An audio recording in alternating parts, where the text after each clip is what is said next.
Bismillahirrahmanirrahim. Assalamualaikum warahmatullahi wabarakatuh.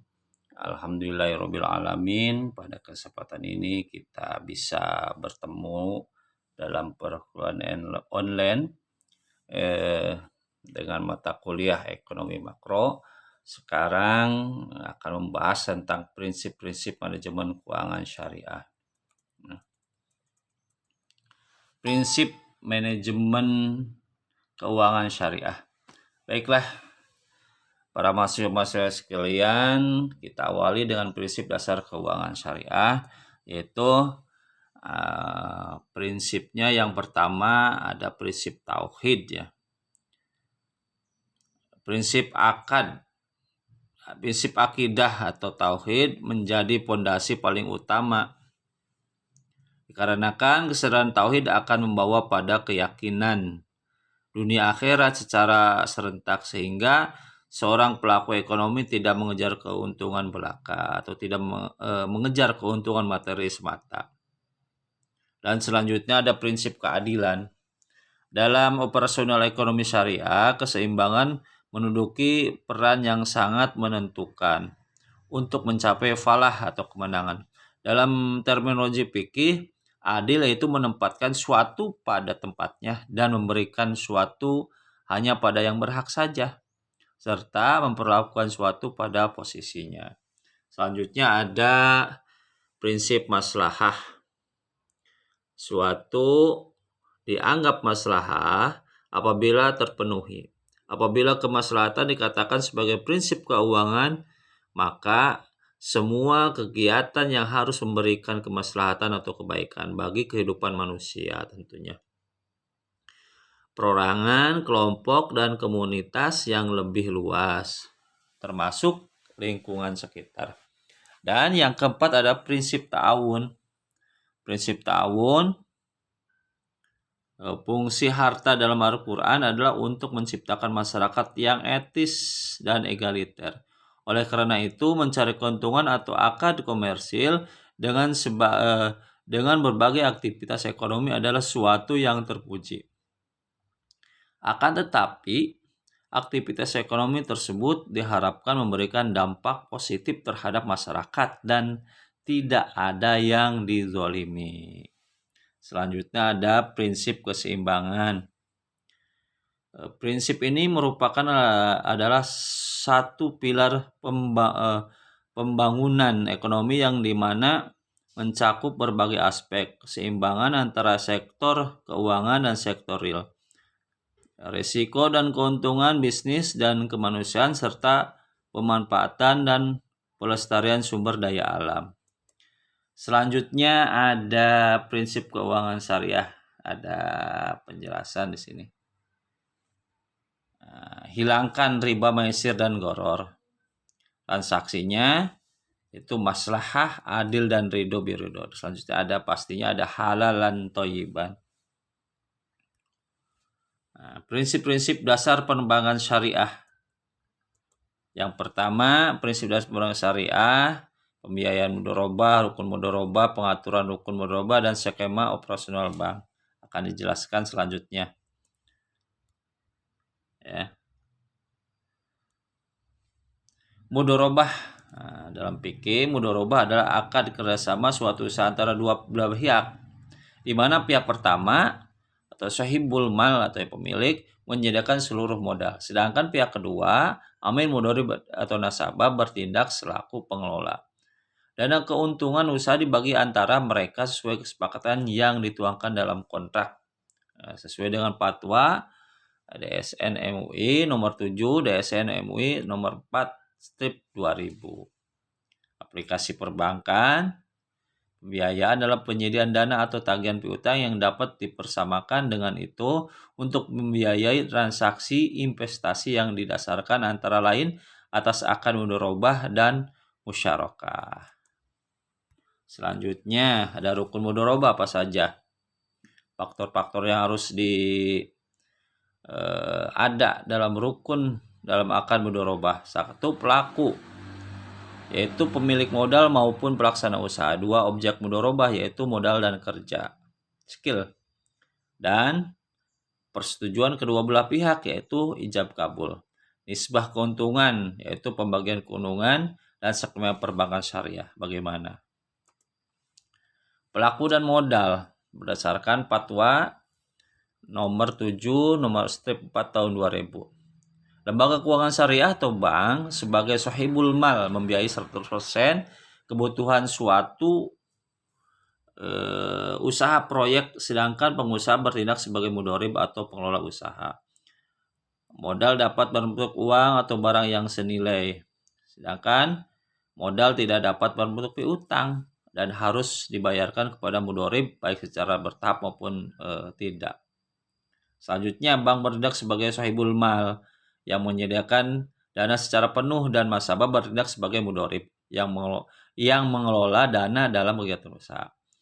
Dalam hal nasabah ikut menyerahkan modal dalam kegiatan usaha yang dibiayai bank, maka berlaku ketentuan. Nasabah bertindak sebagai mitra usaha atas keuntungan yang dihasilkan dari kegiatan usaha yang dibiayai tersebut. Maka nasabah mengambil kegiatan keuntungan dari porsi modalnya. Sisa keuntungan dibagi sesuai kesepakatan antara bank dan nasabah.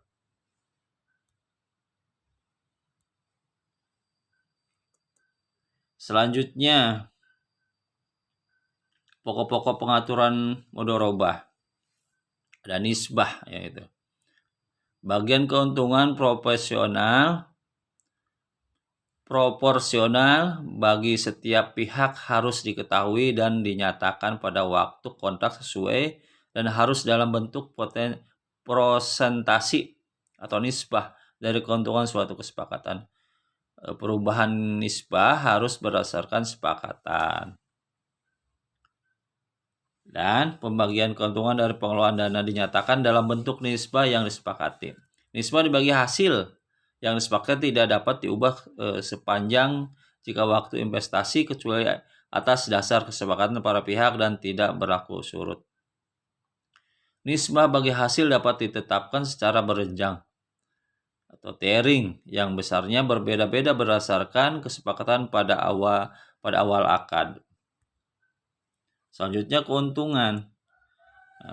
Berdasarkan Fatwa nomor 7 strip 4 tahun 2000 harus diperuntukkan bagi kedua belah pihak dan tidak boleh disyaratkan hanya satu pihak saja. Pembagian keuntungan dilakukan dengan menggunakan metode bagi untung dan rugi atau profit and loss sharing, atau metode bagi pendapatan. Ini pembagian keuntungan berdasarkan hasil usaha dari mudharib sesuai dengan hasil usaha mudharib. Selanjutnya, kerugian. Penyedia dana menanggung semua kerugian akibat dari mudharabah kecuali diakibatkan kesalahan-sengaja, kelalaian atau pelanggaran. Bank menanggung seluruh risiko kerugian usaha yang dibiayai kecuali jika nasabah melakukan kecurangan, lalai atau menyalahi perjanjian yang mengakibatkan kerugian usaha. Jaminan. Pada prinsipnya dalam pembiayaan mudharabah tidak ada jaminan, namun agar mudharib tidak melakukan penyimpangan, lembaga keuangan syariah dapat meminta jaminan dari mudharib atau pihak ketiga. Jaminan hanya dapat dicairkan apabila mudharib terbukti melakukan pelanggaran terhadap hal-hal yang disepakati bersama. Bank dapat meminta jaminan atau agunan untuk mengantisipasi risiko apabila nasabah tidak dapat memenuhi kewajiban sebagaimana dimuat dalam akad karena kelalaian dan atau kecurangan. Selanjutnya, manajemen LKS ikut serta dalam manajemen perusahaan atau proyek tetapi mempunyai hak untuk melakukan pembinaan dan pengawasan. Dan bank tidak ikut serta dalam pengelolaan usaha nasabah tetapi memiliki hak dalam pengawasan dan pembinaan usaha nasabah. Dan dalam jangka waktunya, mudharabah boleh dibatasi pada periode tertentu. Pengembalian pembiayaan dilakukan pada akhir periode akad untuk pembiayaan dan jika waktu sampai dengan 1 tahun atau dilakukan secara angsuran. Berdasarkan aliran kas masuk, cash inflow usaha nasabah. Selanjutnya ada skema personal bank. pembayaran bagi hasil bank syariah itu tergantung pendapatan bank nasabah ya.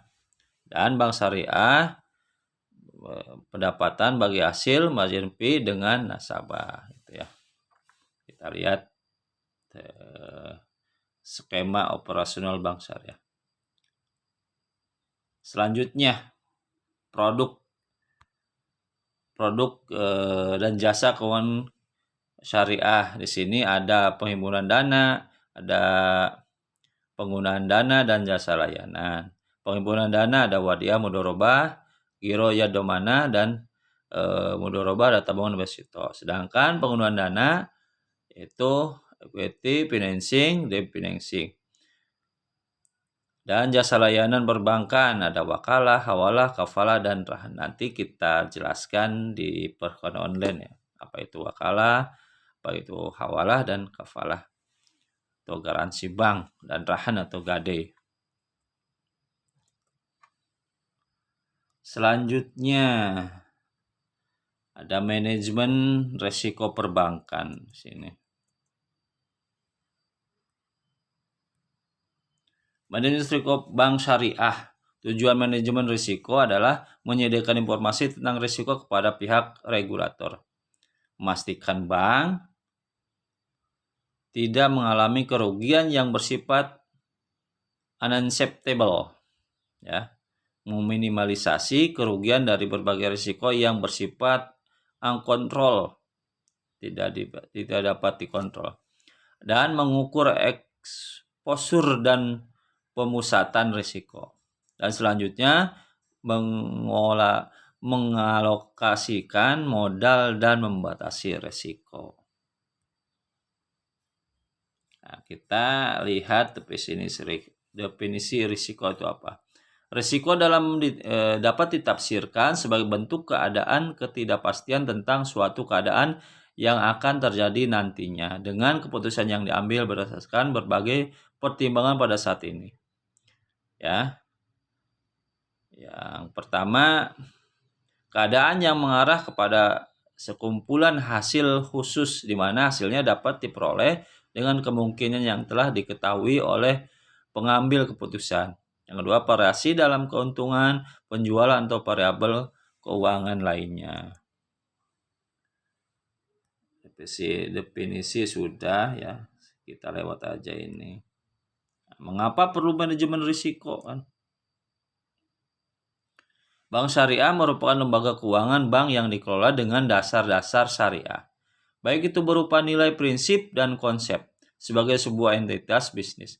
Dalam kegiatan usahanya, bank khususnya bank syariah menghadapi risiko-risiko yang memiliki potensi mendatangkan kerugian. Risiko ini tidaklah bisa selalu dihindari tetapi harus dikelola dengan baik tanpa harus mengurangi hasil yang harus dicapai. Risiko yang dikelola dengan tepat dapat memberikan manfaat kepada bank dalam menghasilkan laba. Terusnya ada alasan manajemen risiko yang perlu diterapkan. Di antaranya bank adalah perusahaan jasa yang memperoleh dari interaksi dengan nasabah sehingga risiko tidak mungkin tidak ada ya. Ada risikonya. Dan dengan mengetahui risiko maka kita dapat mengantisipasi dan mengambil tindakan yang perlu dalam menghadapi nasabah bermasalah. Selanjutnya dapat lebih menumbuhkan pemahaman pengawasan yang merupakan fungsi sangat penting dalam aktivitas operasional. Dan ada faktor sejarah krisis perbankan nasional tentunya. Baiklah, para mahasiswa-mahasiswi sekalian, terima kasih atas perhatiannya. Kita lanjut dalam perkuliahan offline maksudnya di kampus tercinta. Terima kasih atas perhatiannya. Wassalamualaikum warahmatullahi wabarakatuh.